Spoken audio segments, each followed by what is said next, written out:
Hello there, Riderflex Nation. Steve Urban here with more career advice and job interviewing tips for you. And as a quick reminder, if you enjoy our podcast, please remember to subscribe to our channel and like the episodes.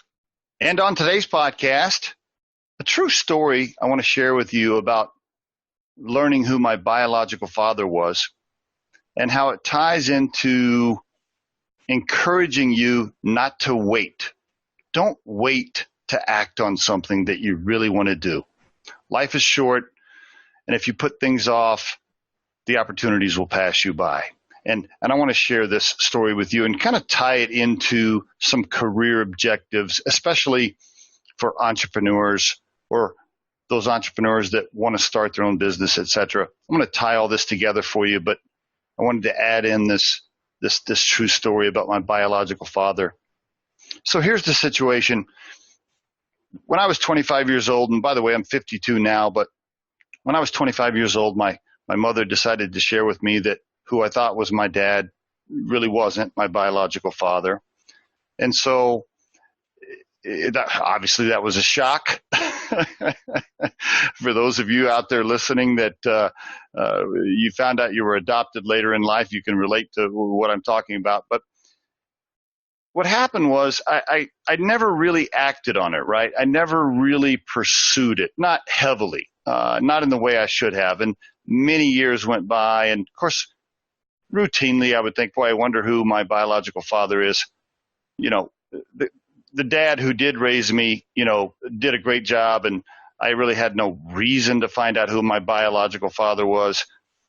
But I thought about it, you know, from time to time and thought, boy, wouldn't it be neat to kind of find out who that was, and what does he look like me or whatever.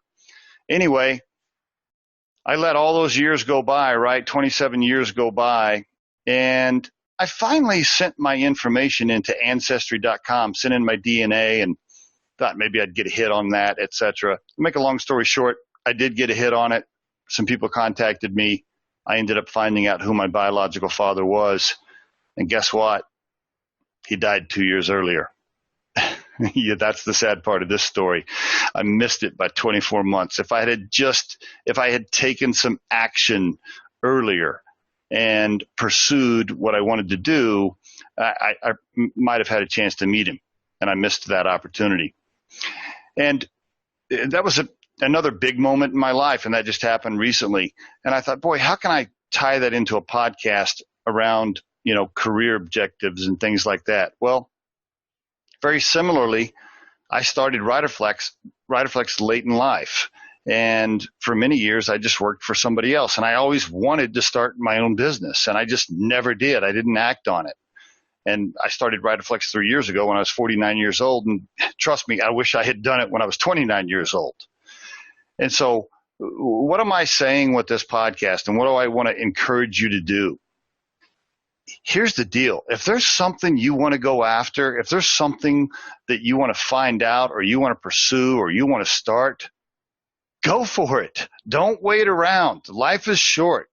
Take action, make moves, whatever it is you want to do, just go for it. Life's short. You don't want to wake up when you're 50, 55, 60, 65 and have all these regrets because you didn't go for it. Take risks, you know, do what you have to do. Go after your dreams, pursue the things that you want to accomplish, and don't wait because life is short.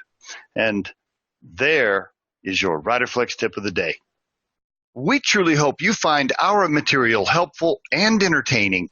And while our podcast can be heard across most platforms, including iTunes, Google Play, Spotify, YouTube, and SoundCloud, you can become a supporter of this podcast by visiting our show on the platform Anchor FM. That's anchor.fm/Riderflex.